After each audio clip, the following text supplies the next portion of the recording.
Sejam muito bem-vindos ao canal Contabilidade Tributária. Eu sou o professor Beto Biava, administrador do canal, e preparamos neste ano de 2021 uma pequena série sobre contabilidade de tributos indiretos. Desejamos um excelente proveito aos nossos alunos e aos amantes da contabilidade tributária. Nos sigam pelo Instagram no @contabilidadetributária.com.br e no canal Contabilidade Tributária do YouTube, que pode ser acessado pelo link abaixo. Bom proveito! Sejam muito bem-vindos, eu sou o professor Roberto Biava, sou professor do Mackenzie nas áreas de contabilidade tributária e financeira e também atuo como professor na área contábil e jurídico-tributária de outras instituições como o Senac, a FIPECAF, a Fundace, dentre outras. E estarei com vocês colaborando com este vídeo. Então, seguimos com a nossa terceira aula de ICMS para tratar do tema do ICMS substituição tributária. Vamos para a agenda da nossa terceira aula de ICMS, que tem o tema da substituição tributária. Inicialmente, vamos tratar da substituição tributária para trás, conhecido como diferimento, e o grande enfoque da aula será o regime da substituição tributária para frente, onde iniciaremos com os aspectos normativos principais, veremos como que se dá a parte dos aspectos contábeis, ou seja, a contabilização, tanto para o contribuinte substituto, quanto a contabilização para o contribuinte substituído. Em seguida, entraremos em maiores detalhes do regime de ST nas operações internas e interestaduais, quem são os sujeitos passivos que devem recolher o ICMS-ST, como que se dão as técnicas relacionadas à formação da base de cálculo do ICMS-ST, como se dá a formação da sua base de cálculo, e, por fim, fecharemos a aula trazendo hipóteses previstas tanto na legislação quanto na jurisprudência, em que é cabível o ressarcimento total ou parcial do ICMS substituição tributária. Primeiramente, vamos ver um exemplo da substituição tributária para trás, ou o chamado diferimento. Vamos compreender por meio de um exemplo prático do diferimento, ou também a chamada substituição tributária para trás, tá? Nesse exemplo, nós temos um produtor rural, tá? Que vende produtos primários, produtos agrícolas, para um supermercado por um valor de 1.000, ok? Sendo que nessa operação existe o diferimento, ou seja, a responsabilidade pelo recolhimento do imposto, nessa situação denominada de substituição tributária para trás, será do adquirente, no caso o supermercado, tá? O supermercado, então, ele deve fazer o recolhimento do imposto do ICMS relativo à operação anterior, ou seja, relativo à venda do produtor rural, tá? Então, ele deverá recolher 18% dos R$ 1.180 no momento da entrada, desses produtos agrícolas no supermercado, ok? Então, o produtor rural ele não destaca o ICMS no documento fiscal. Quando entra no supermercado, deve ser recolhido 180, tá? Por substituição tributária, do diferimento, ele é o responsável pelo recolhimento na entrada, só que esse 180 ele vai poder ser feito crédito fiscal normalmente, ok? Porque foi uma compra de um produto que vai ser revendido. Nesse exemplo, esse lote de mercadorias vai ser revendido por 2.000, com o destaque do ICMS de 360, tá? Então, se tivesse somente essa operação, o supermercado ainda depois nas saídas complementaria, mais R$ 180 para fechar a tributação desse produto. Agora vamos falar do ICMS substituição tributária para frente, tá? Que é a modalidade mais importante de substituição tributária, tá? E nós vamos começar falando dos seus aspectos normativos e contábeis, tá? Da substituição tributária para frente.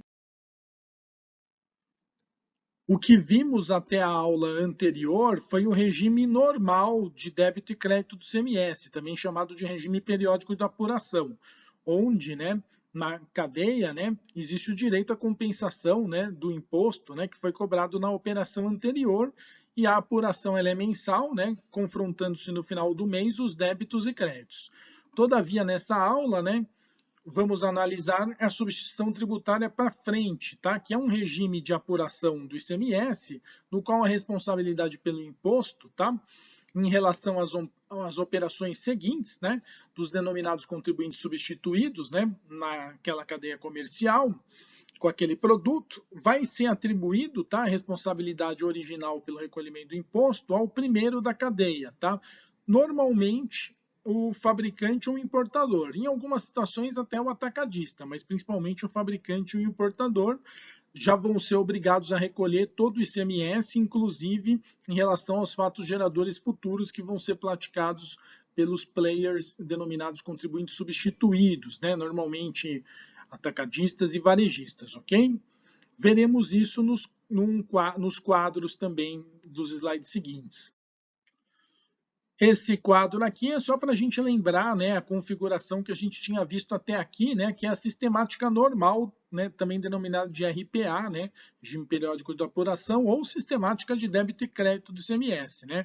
Isso foi o que a gente já estudou, né, onde a empresa ela tem direito a fazer o crédito, né, do imposto destacado na nota de entrada, ok? Então, por exemplo, esse atacadista comprou por R$1.000, veio 180 de ICMS destacado na nota fiscal, então o atacadista ele faz um crédito fiscal de 180 relacionado às suas entradas. E ao vender por 1.500, ele debita 270 de ICMS na nota, né? E se a gente tivesse somente essa operação, 270 menos 180 de crédito, ele pagaria na sua apuração mensal R$90, tá? Essa é a sistemática normal e a partir de agora veremos a sistemática da substituição tributária.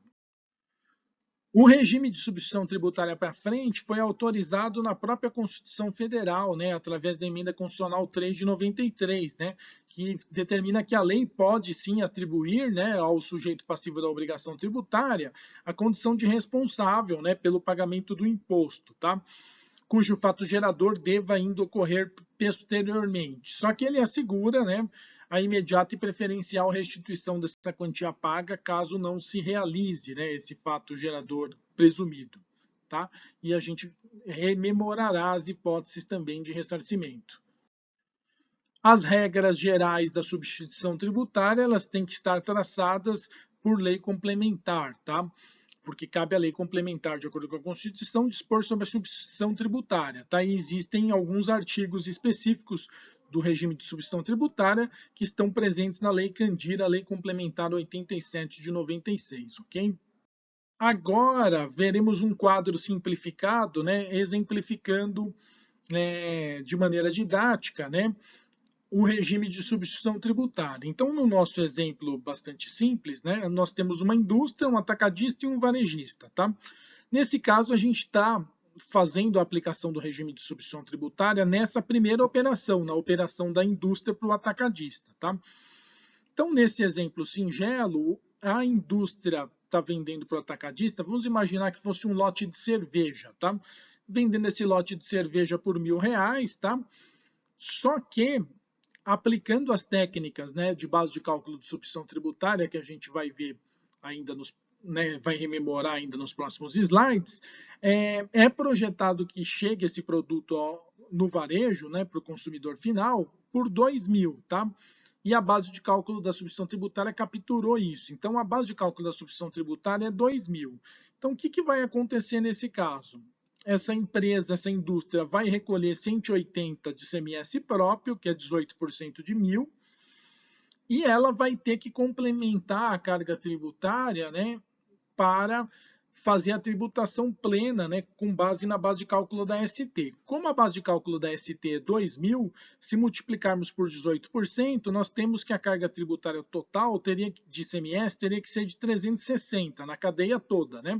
Como ela já pagou os 180 de ICMS próprio, ela deve recolher a título de substituição tributária, né, que corresponde a uma retenção na fonte, né, R$ 180 também. Então, esse 180 de CMS-ST corresponde ao imposto que seria pago pelo atacadista e o varejista, ok? E o que é importante nesse quadro é que os atacadistas e varejistas, então, que são os contribuintes substituídos, não farão mais o débito do ICMS nas operações seguintes, não destacarão ICMS nas notas, né? Aqui a gente está dentro do mesmo estado, né? Imaginando que tudo fique dentro do mesmo estado, por exemplo, São Paulo.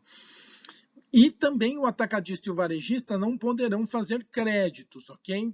Em relação ao valor do ICMS. Não há de se fazer crédito nem débito, né? De modo que o imposto já foi todo recolhido na fonte, ok? Aqui agora veremos como a gente vai contabilizar, né, essa operação do ponto de vista da indústria, né? Então, a gente está usando o exemplo do slide da figura anterior. Então, na figura anterior, a gente tem uma venda da indústria para o atacadista, né? Onde você tem o valor da mercadoria com ICMS próprio de 1.000, né? Então, o ICMS próprio está dentro dos 1.000. Por dentro, né? E a gente tem ainda mais 180 de CMS-ST por fora, tá? Então, o valor total dessa nota fiscal seria de 1.180, tá? E nós temos duas formas de contabilização. Uma que é mais simplificada, em que não há o trânsito do ICMS-ST na DRE, na demonstração de resultado, e o método 2, que ele é mais completo, em que você tem o trânsito do ICMS-ST na DRE, tá? Em geral, os manuais, né, inclusive o próprio manual da FIPECAF menciona, tá, que as empresas, as indústrias adotam essas duas formas de contabilização. No geral, os contabilistas aceitam as duas formas, tá? Vamos para a primeira, né, forma, que é a simplificada, né? Então, o valor total da nota é 1.180. Então, a indústria vendeu, né? Ela vai debitar Caixa Bancos 1.180 por ter recebido esse valor, vai creditar a receita de vendas sem o ICMS-ST, né? No valor de 1.000. Nessa forma de contabilização, a ideia é de que o ICMS-ST não é uma receita da própria indústria, né? Mas sim uma retenção na fonte para um terceiro. Por isso ele reconhece a receita de vendas em 1.000. E daí ele acredita ICMS-ST a recolher, tá? Porque a indústria vai ter que recolher os 180. E com isso fecha esse lançamento. Depois ele faz um registro na DRE apenas do ICMS próprio, tá? Ele debita ICMS sobre vendas na DRE e acredita ICMS a recolher 180. Desse modo, essa empresa tem que recolher 180 de ICMS próprio e 180 de ICMS-ST. Outra forma, que eu diria que é a mais completa, que deixa registrado também o ICMS-ST na DRE, é você fazer da seguinte forma, né? Debita a Caixa Bancos 1.180, porque é o valor que caiu na sua conta, né, ao realizar a venda, credita a receita de vendas 1.180, ok? E daí, em seguida, na DRE, você vai registrar as duas despesas. Primeiro, você registra a despesa de ICMS normal, né, debita ICMS sobre venda 180 contra ICMS a recolher a 180, e depois debita ICMS-ST 180, e credita ICMS-ST a recolher 180, ok? As duas formas são adequadas para a contabilização da indústria, né? Que é o contribuinte substituto. Como irá ficar a DRE, então, né? Dependerá, então, do método que você escolheu, ok? Você pode ter reconhecido receita bruta de vendas 1.180, né? Incluindo o valor de ICMS-ST, ou reconhecido a receita bruta de 1.000, né? De qualquer forma, deverá ser subtraído o ICMS próprio sobre vendas de 180, tá? E o ICMS substituição tributária, essa conta redutora do ICMS substituição tributária, ela só aparecerá caso você tenha reconhecido a receita bruta de vendas de 1.180, né? Porque nesse caso será necessário tirar 180 de ICMS próprio e 180 de ICMS-ST, né? Então, na forma de contabilização 2, que é a mais completa, vai ter uma conta redutora, né, da receita na DRE do ICMS substituição tributária. De qualquer forma, pelos dois métodos, a gente deve chegar na receita líquida de vendas de 820, ok? Então, essa é a forma adequada de contabilizar, né, as duas formas de contabilizar o ICMS-ST para a indústria, né, que é o contribuinte substituto. Então, vamos fazer, de certa forma, um resumo das diferenças entre essas formas de contabilização, né, para o substituto tributário à indústria. Independente da forma que você contabilizar, tá, o balanço patrimonial no final ele sempre será o mesmo, né, em termos de ICMS a recolher e ICMS-ST a recolher. Como a gente já viu, a demonstração de resultado tem duas formas dela aparecer. Se houver a inclusão do ICMS-ST na receita bruta, então a gente terá uma conta dedutora de ICMS-ST, né, entre as contas de impostos sobre vendas da DRE. Se não, se o faturamento já for sem o valor do ICMS substituição tributária, então não há necessidade dessa conta dedutora na DRE, tá? Vai existir só a conta ICMS, despesa de ICMS próprio, mas não haverá da ST.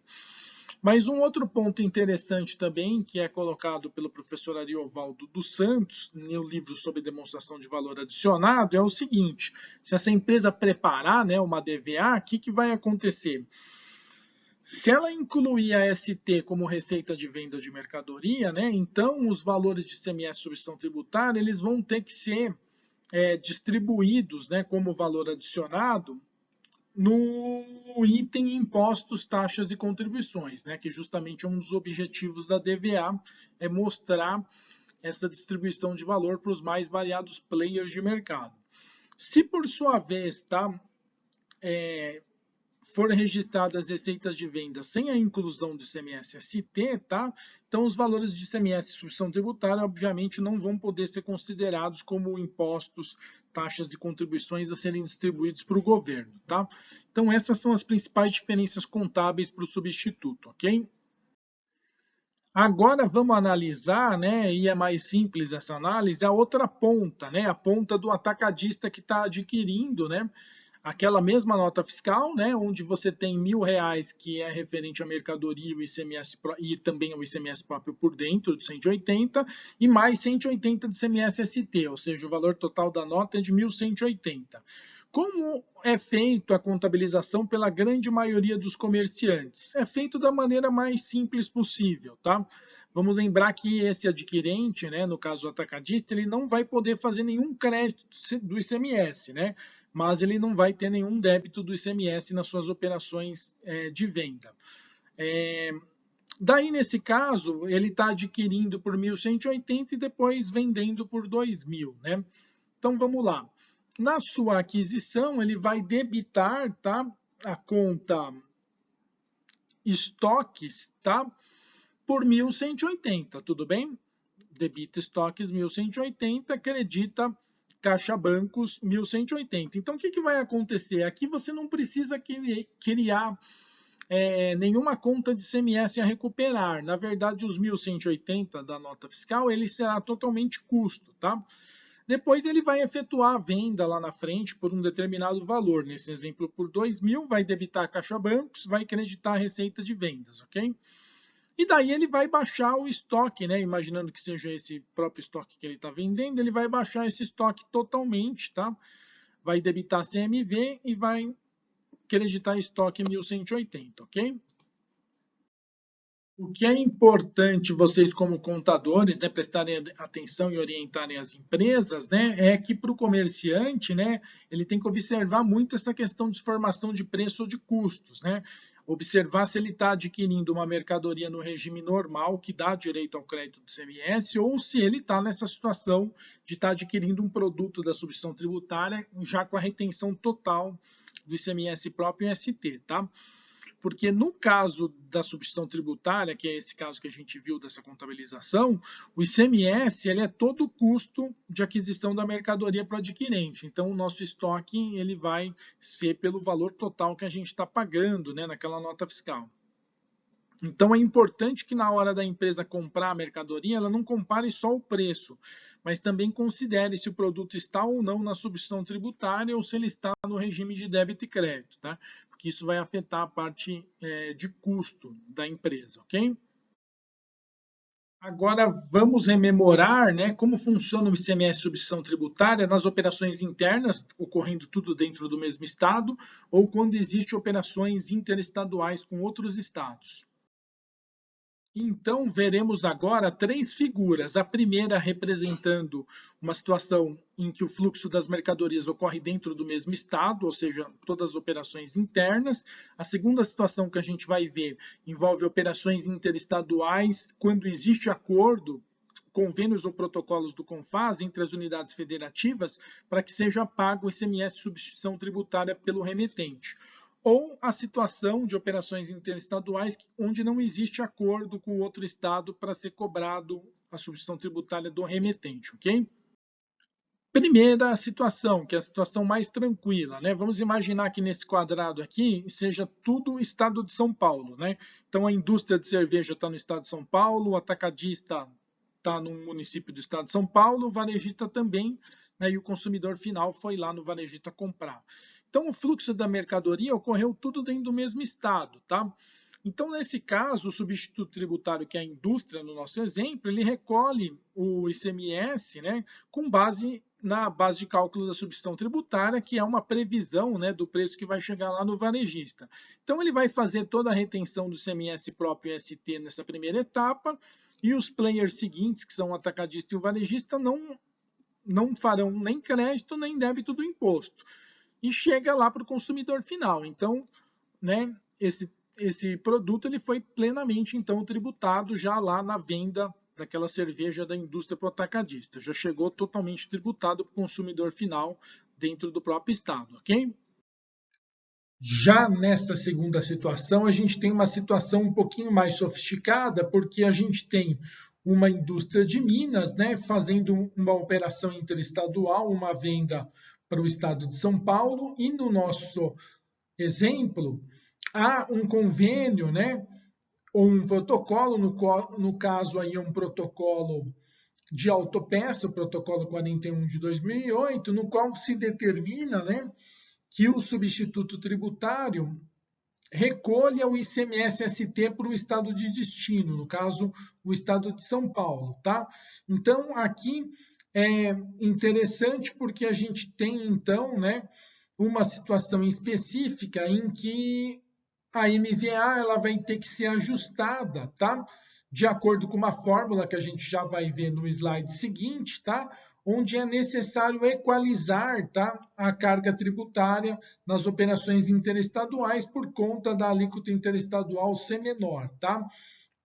O que a gente já vai ver, né, em relação ao cálculo, como que ele se procedeu, mas o que dá para a gente já saber é que no caso, essa indústria de Minas, ela vai recolher o ICMS próprio, né, sobre o valor da operação de 10 mil, mais 500 de frete. Então, sobre esses 10.500 vezes a alíquota interestadual de 12%, ela vai recolher 1.260, tá?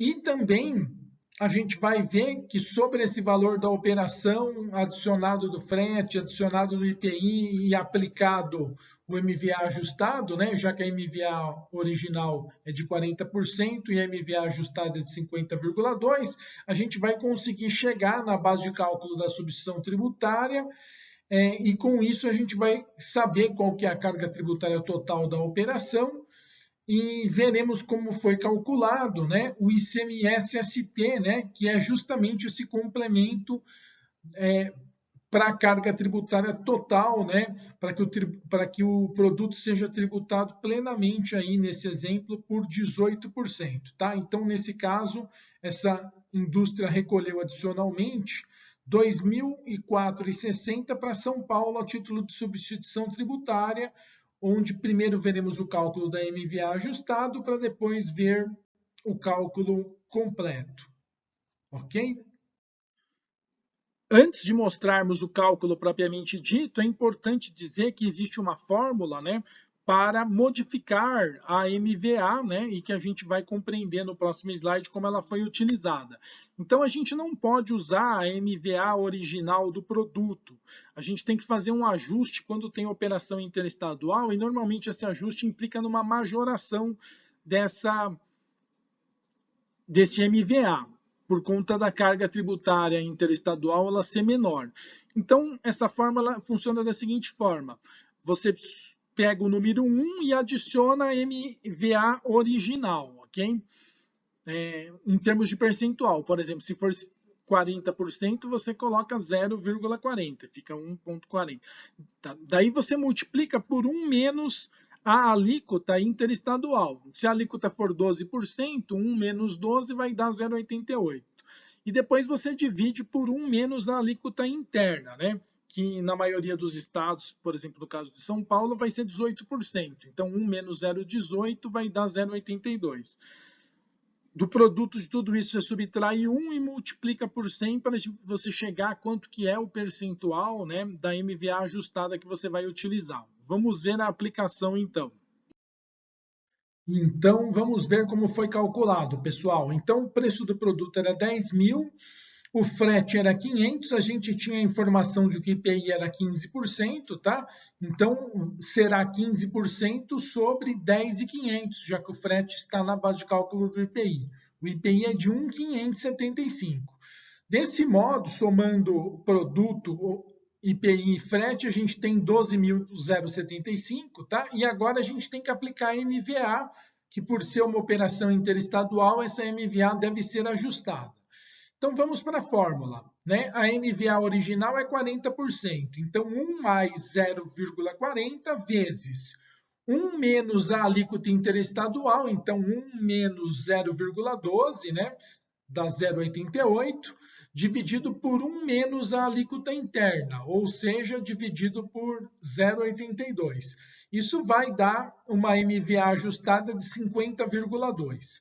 Aplicando 50,2% em 12.075, a gente vai ter que, então, adicionar o valor de 6.061,65. Desse modo, a gente chega, então, na base de cálculo, tá? Da substituição tributária, tá? De 18.13665, ok? Então, agora basta, então, multiplicar pela alíquota de 18% para a gente chegar na carga tributária, que seria a carga tributária total, né? Que é a carga tributária devida em toda a operação, ok? E, além disso, a gente deve, então, nesse momento, fazer o quê? Fazer a subtração, tá? Do imposto próprio, né? Que no caso aí é 12% de 10.500, 1.260, tá? Então, como a carga tributária total é de 3.264,60 e já foi recolhido 1.260 de ICMS próprio, deve ser então retido, né, pela indústria de Minas a favor de São Paulo, né, e essa retenção é autorizada pelo convênio protocolo, 2.004,60, ok? Aqui, para fechar esse bloco, a gente pode ter a situação de não existir, tá, um acordo, né, um convênio, um protocolo entre o estado A e o estado B. Daí, mesmo que o produto, né, que um determinado produto esteja na substituição tributária dentro do estado B, quando não há o convênio ou protocolo, né, ao essa indústria do estado A vender para um comerciante do estado B, ele não pode ter que ele não é obrigado a recolher o ICMS-ST, não tem como cobrar dele por conta de não existir o protocolo. Então, nesse exemplo que a venda for por 10.000, ele vai destacar só 12%, né, os 1.200 do ICMS interestadual para o estado A, tá? E daí,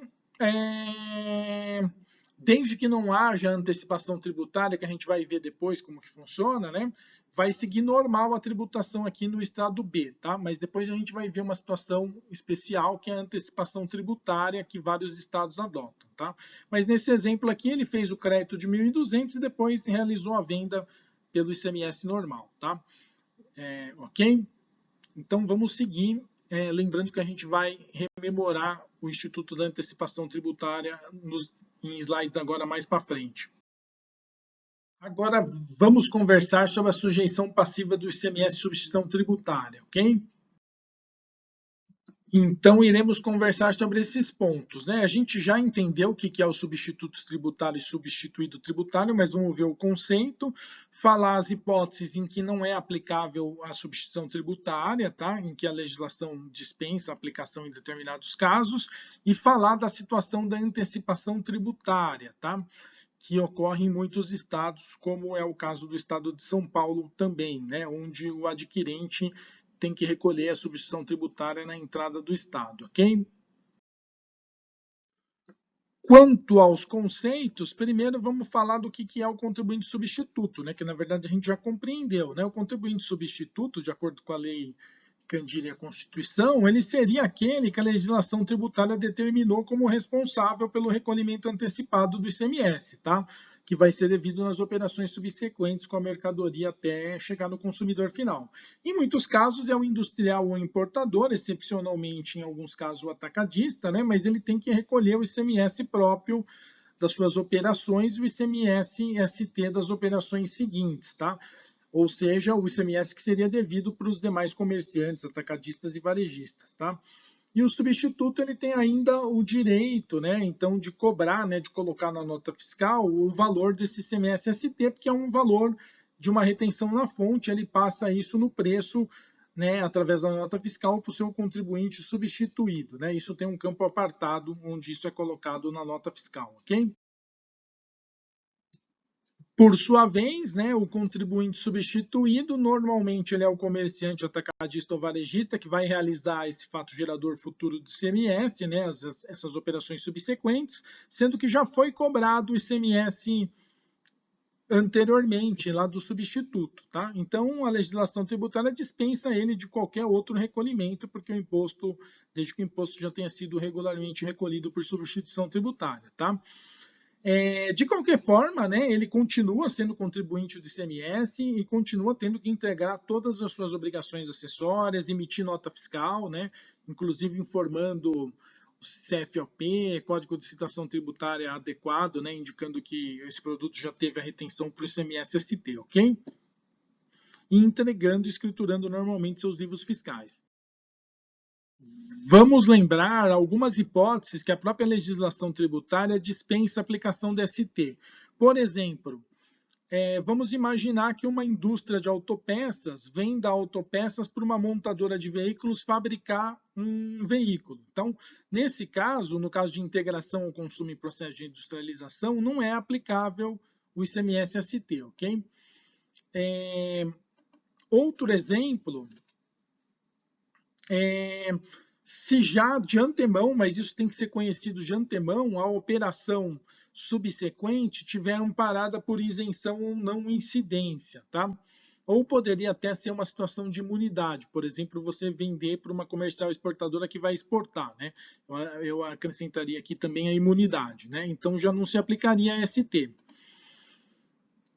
Mas tem que estar comprovado que a operação seguinte vai ser isenta ou com não incidência ou imunidade. Uma terceira situação seria o caso, por exemplo, da transferência para um outro estabelecimento da mesma empresa. Tem que ser uma transferência para um outro estabelecimento da mesma empresa e não pode esse outro estabelecimento ser varejista, tá? Se ele for um estabelecimento varejista, já na transferência tem que ser recolhida a ST. Mas se ele for um outro estabelecimento industrial ou atacadista, né? Essa transferência é feita sem o recolhimento da ST, mas o estabelecimento destinatário, né, ele vai ficar responsável, então, pelo recolhimento da substituição tributária quando ele promover a saída daquele produto, né? Por exemplo, né, a indústria transferir para um outro estabelecimento da mesma pessoa jurídica, né, um outro estabelecimento industrial, né, ou até atacadista, só não pode ser varejista, ok? Outras situações que também não se aplica a substituição tributária, né? Por exemplo, né, se um outro estabelecimento, normalmente, por exemplo, uma indústria, comprar, né, a mesma mercadoria ou uma outra mercadoria que esteja enquadrada na mesma modalidade, tá, de substituição tributária.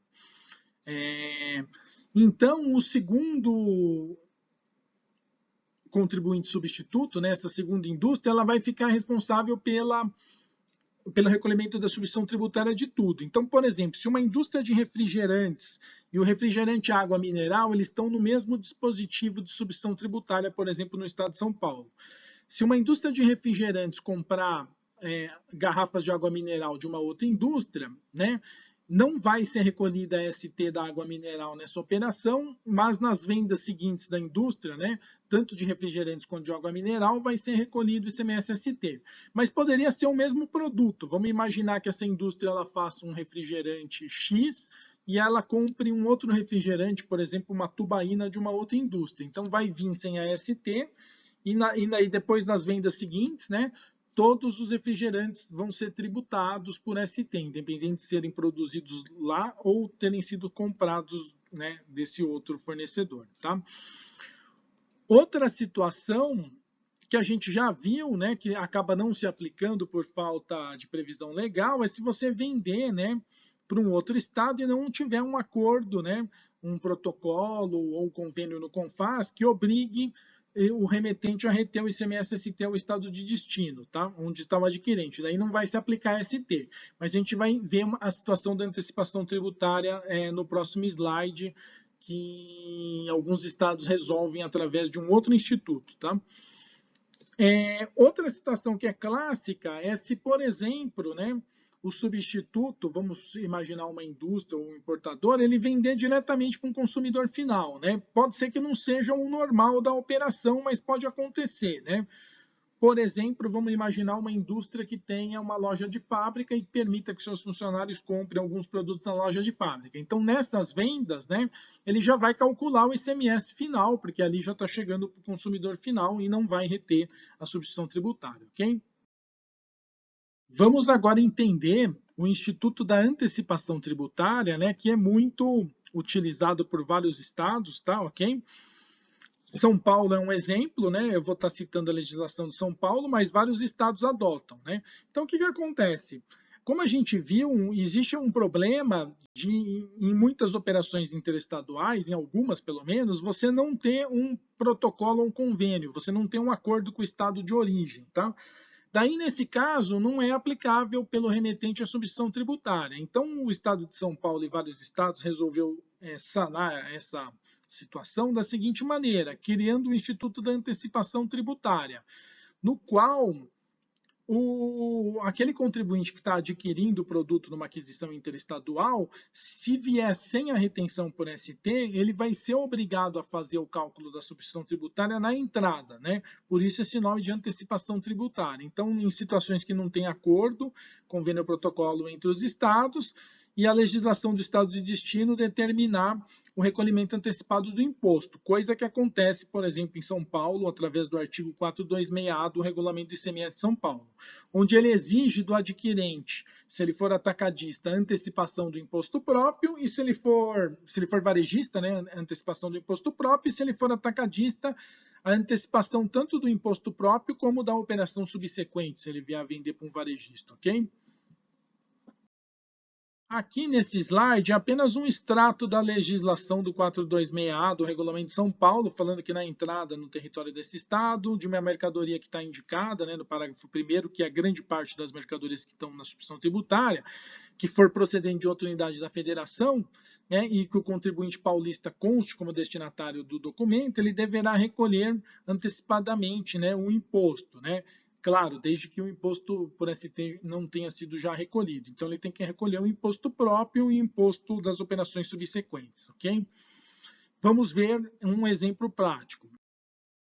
Então, pessoal, na verdade, não tem muito mistério, tá? Na verdade, a antecipação tributária, ela é muito parecida com a substituição tributária em operações interestaduais. A diferença aqui é o seguinte, como não existe o protocolo, não dá para cobrar da empresa industrial que está no estado X o valor do ICMS-ST. Então, na verdade, o valor do ICMS-ST ele acaba sendo cobrado do atacadista que está, por exemplo, no estado de São Paulo e que está recebendo essa mercadoria. Então, o que acontece? Essa indústria ela fez uma operação pelo valor de 1.000, né? E destacou 12%, R$ 120 de ICMS próprio e pagou para o estado X. Tá? Não tem o protocolo prevendo para que ele faça a retenção do ICMS-ST. Mas o estado de São Paulo diz que a empresa atacadista X, ao receber essa mercadoria já na entrada, ela tem que calcular a substituição tributária. Então, ela, nesse exemplo, ela está fazendo um cálculo de que o produto vai chegar ao consumidor final por R$ 2.000. 18% vezes 2.000 é R$ 360. Como já foi recolhido 120 de ICMS próprio pela indústria do estado X, falta fazer um recolhimento de 240, tá? Então esse atacadista ele tem que recolher os 240. E aqui no nosso exemplo ele está vendendo depois por 1.500 para o varejista, não vai destacar nada, porque o ICMS já foi todo retido por ST, e o varejista vende por 2.000 para o consumidor final e não destaca nenhum ICMS, porque já foi retido, ok? Então, é só uma inversão do polo passivo. Ao invés do remetente pagar, o atacadista que está pagando na entrada. Aqui nós estamos refazendo praticamente o mesmo exemplo. A única diferença aqui é mostrar que mesmo se um varejista comprar o produto na operação interestadual, ele terá que fazer a antecipação tributária. Nesse nosso exemplo, a indústria X vendeu para o atacadista dentro do estado X e depois vendeu para São Paulo. Então, vai ter que ser feito da mesma forma a antecipação tributária, né? Ele só vai ter uma operação subsequente, que é a venda para o consumidor final. Mas já na entrada, ele vai calcular a base da ST de 2.000, né? Aplicando 18% da 360, menos o imposto próprio que já foi recolhido pelo atacadista. Então, ele já vai recolher 240 na entrada, não é na venda, é na entrada. E quando ele vender, ele não recolhe mais nada, né? Aqui a gente está imaginando que ele acertou, né? E o preço ao consumidor final é exatamente 2.000, ok? Agora, vamos discutir um ponto importante, que é como a gente calcula, né? Como a gente faz a formação da base de cálculo do ICMS substituição tributária, né? Coisa que a gente já iniciou, né? Já começamos a ver em outros slides, mas vamos formalizar isso daí. Aqui está uma figura dos principais métodos que são previstos na própria Lei Candir, né? Que é o método do preço máximo fixado por autoridade, que raramente é utilizado, o preço sugerido pelo fabricante, a média ponderada de preços e a margem de valor agregado, ou também chamada de margem de valor adicionado, e a chamada MVA. Tá?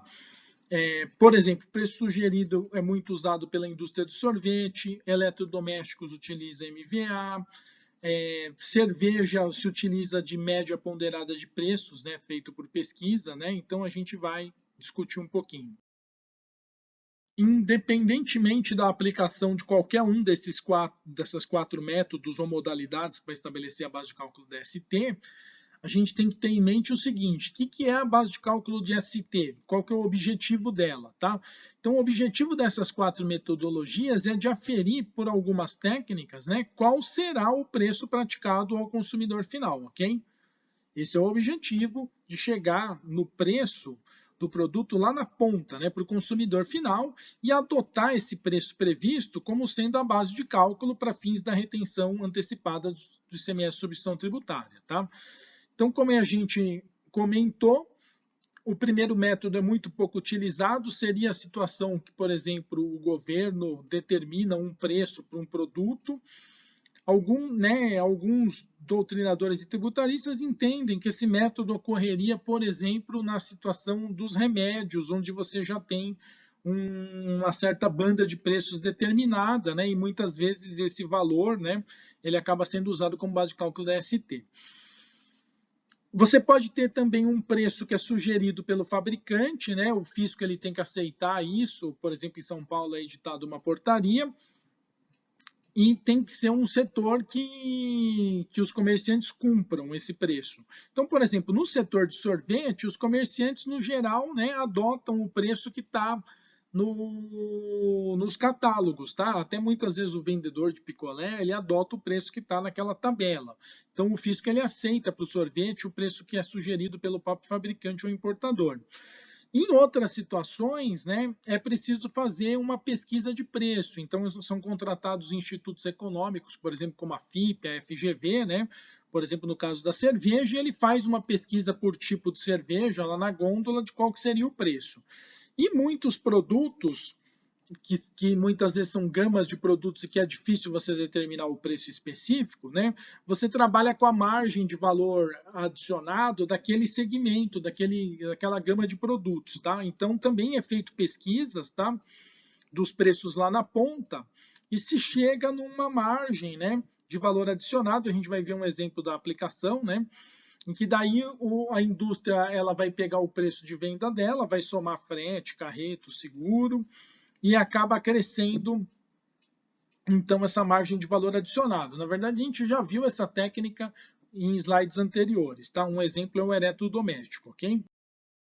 Aqui, tá, esse slide é só para mostrar que esses 4 métodos, eles têm um embasamento legal na Lei Candir, tá?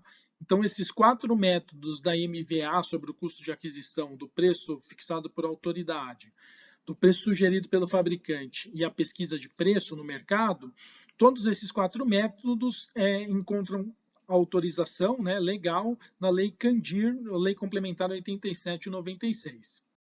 Um exemplo da aplicação, por exemplo, do preço sugerido, tá? Então, uma portaria que trata sobre a base de cálculo dos sorvetes, tá?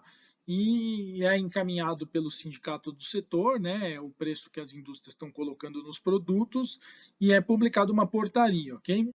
Então, o que que acontece? É feita uma pesquisa por marca, né? Aqui a gente está colocando o mínimo extrato dessa portaria, né?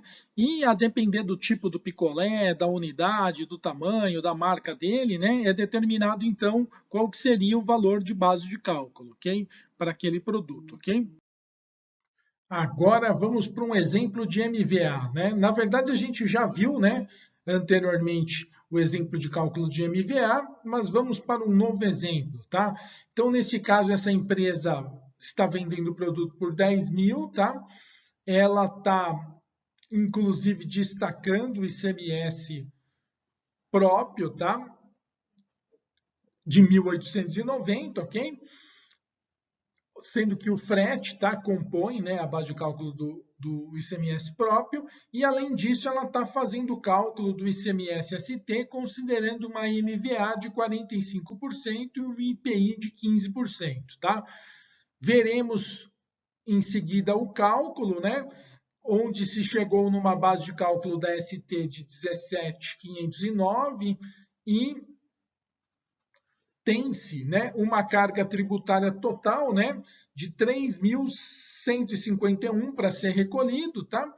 E em torno de 1.261 de ICMS substituição tributária a ser recolhido, que nada mais é que o complemento, né, para se chegar na carga tributária total de 351, né? Como já foi recolhido 1.890 de ICMS próprio, o ICMS-ST é justamente o ICMS das operações seguintes, né, para se completar a carga tributária até a alíquota, que nesse caso a alíquota adotada foi de 18%. Mas vamos ao cálculo.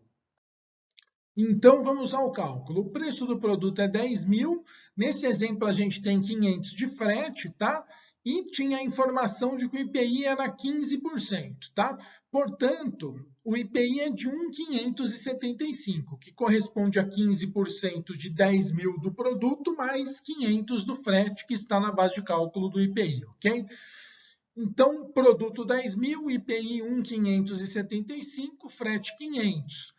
Somando esses três valores, 12.075, tá? Sobre esse valor, a gente vai aplicar a MVA original de 45%, né? Ou seja, temos que somar 5.433,75.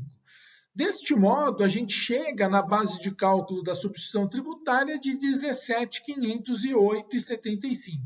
Adotando a alíquota, então, de 18%, a gente sabe que vai ter que ser recolhido na cadeia toda, né? 351 e ainda 58 centavos, tá? Como já teve o recolhimento do ICMS próprio de 1.890, né, que nada mais é do que a aplicação de 18% sobre 10.500, que é o preço do produto com o ICMS por dentro e o frete, tá? Falta ser recolhido a título de ICMS retido por substituição tributária 1.261,58, que nada mais é que a subtração, né, dessa carga tributária total de 351,58 menos o ICMS próprio de 1.890. Então, será retido o ICMS a título de substituição tributária de 1.261,58. Como conclusão, pessoal, em relação à base de cálculo da substituição tributária, a gente pode, né, dizer que é necessário uma boa adequação da base de cálculo da substituição tributária. Isso traz vantagens tanto para o setor privado, né, das empresas, como para o próprio governo, para os próprios estados, para o setor público das secretarias de Fazenda. Por quê? Porque, né, se tiver bem adequada a aplicação da base de cálculo da ST, né, isso melhora o ambiente de negócios, né, evita já a sonegação, né, por já recolher o imposto ali no início e trata, né, as empresas de maneira isonômica, né, traz uma isonomia concorrencial por conta da adequação da base de cálculo, tá? E daí isso vai reduzir a informalidade em vários setores, tá? Traz uma simplificação das obrigações acessórias em relação aos contribuintes do varejo, principalmente, né? Mas também até do atacado, por conta de escrituração e apuração do imposto mais simples, né? Ele não vai ter que recolher o imposto novamente, tá? Isso acaba trazendo uma melhor regulação também, inclusive das operações interestaduais, faz com que o governo tenha ganho de arrecadação com maior eficiência, né, das sistemáticas de tributação, regula melhor essas cadeias econômicas, diminui os contribuintes para o fisco fiscalizar, porque você se concentra naqueles que devem fazer a arrecadação, tá? E com isso, né, muitas vezes você consegue aumentar a arrecadação sem usar do artifício de aumentar a carga tributária, ok? Então, para fechar o nosso resumo da aula de substituição tributária, vamos falar das formas de ressarcimento da substituição tributária. Quais são as situações? Basicamente, tá, pessoal, são 4 situações que vão ensejar a possibilidade do contribuinte pedir o ressarcimento da substituição tributária, né? Que situações são essas? Se o fato gerador presumido não se realizar, por exemplo, o produto quebrou, deteriorou, a gente vai ver essa situação. Se a gente tiver uma saída que não estava prevista, né, mas o contribuinte realizar uma saída com isenção, não incidência. Se ele realizar, né, a venda para um estabelecimento de outro estado, principalmente no caso de um atacadista, né, que comprou a mercadoria com o ICMS retido e acabou vendendo para outro estado. A gente vai ver isso nas figuras. E uma situação que foi autorizada, inclusive, pelo Supremo Tribunal Federal, né, recentemente, se o preço de venda efetivo lá para o consumidor final ele for menor, né, do que a base de cálculo da retenção da substituição tributária. Então, daí, nesse caso, o substituído, principalmente o varejista, né, ele vai poder fazer o ressarcimento dessa diferença de preço, ok? Então, vamos ver nas figuras essas principais situações. Aqui, nessa primeira situação do fato gerador não realizado, vamos imaginar que esse varejista seja um supermercado, por exemplo, poderia ser o Carrefour, o Pão de Açúcar, e o produto que está na substituição tributária, vamos imaginar que fosse uma cerveja, né? Então, quando a indústria de cerveja vendeu para o atacadista, ele já reteve, né, a ST, depois foi vendido para o supermercado, ele já recebeu com o imposto retido. Daí, o que acontece? Um engradado de cerveja quebra, tem uma quebra de estoque, ou tem uma deterioração, o produto estraga, passa da validade, ou tem um perecimento, um furto. São situações que vão fazer com que não ocorra a venda ao consumidor final. Então, nesse caso, ele vai poder se recuperar, né, de parcela do imposto retido por ST por não ter ocorrido essa última operação, ok?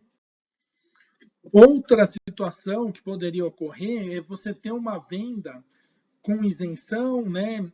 E não haver a previsão, né? Você não sabia que isso iria ocorrer, né? Principalmente no varejo, né? Então vamos supor que esse varejista ele vendeu, vamos supor que por um órgão público, né? Para consumo final. E essa venda ela esteja albergada por uma isenção, né? Por exemplo, no estado de São Paulo existe esse tipo de isenção, né? Na venda, por exemplo, para um órgão público. Daí o que vai acontecer? Ele terá que ressarcir uma parcela do imposto, porque na verdade ele já foi tributado totalmente esse produto, né? Como se ele fosse vendido e totalmente tributado. Então, essa varejista ele vai poder pedir um ressarcimento desse tributo, ok?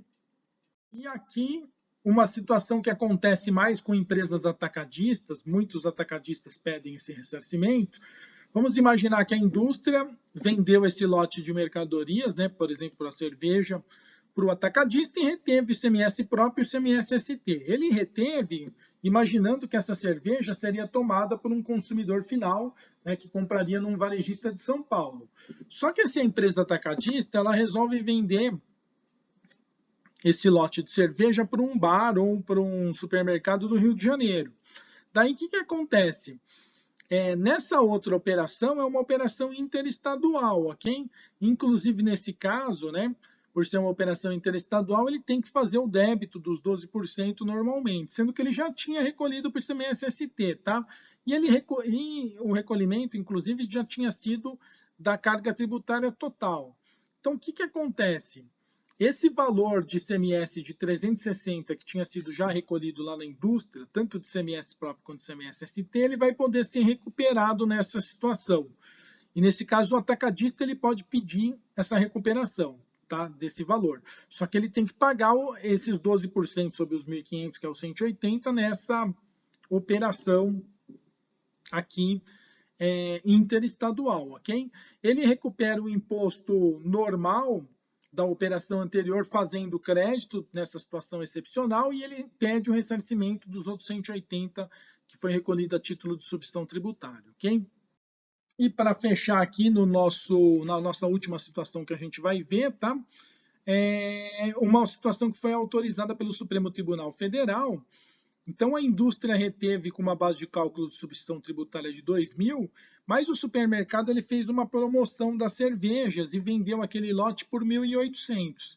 Nesse caso,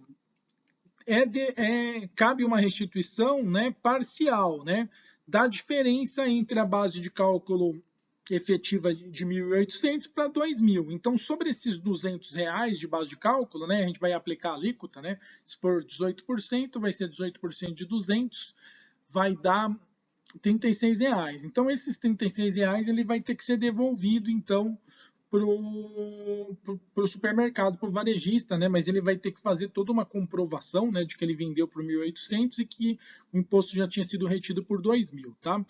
E daí a gente vai passar para o nosso último slide, que é a decisão do STF. Então, aqui fechando, né, esse tema aí da substituição tributária, né, o STF, né, ele decidiu no julgamento das ADIs 2675 e 2677, né, que são ações diretas de inconstitucionalidade, ele fixou a tese, né, de que é devida a restituição da diferença do ICMS pago a mais no regime DST para frente, se lá a base de cálculo efetiva, né, se o valor de venda efetivo for inferior ao que foi presumido, tá? E aqui, na verdade, a ementa, então, dessa decisão, né, o que faz com que todos os estados eles tenham que permitir esse ressarcimento, né, no caso das empresas comprovarem, né, que chegou ao consumidor final por um preço menor. Mas é necessário que a operação seja sempre ao consumidor final, ok? Então, com isso, a gente encerra essa aula de revisão do ICMS substituição tributária. Agradecemos sua participação no canal Contabilidade Tributária. Nos sigam no YouTube pelo link abaixo e no Instagram no @contabilidadetributaria.com.br. Um abraço do professor Beto Biava, administrador do canal Contabilidade Tributária.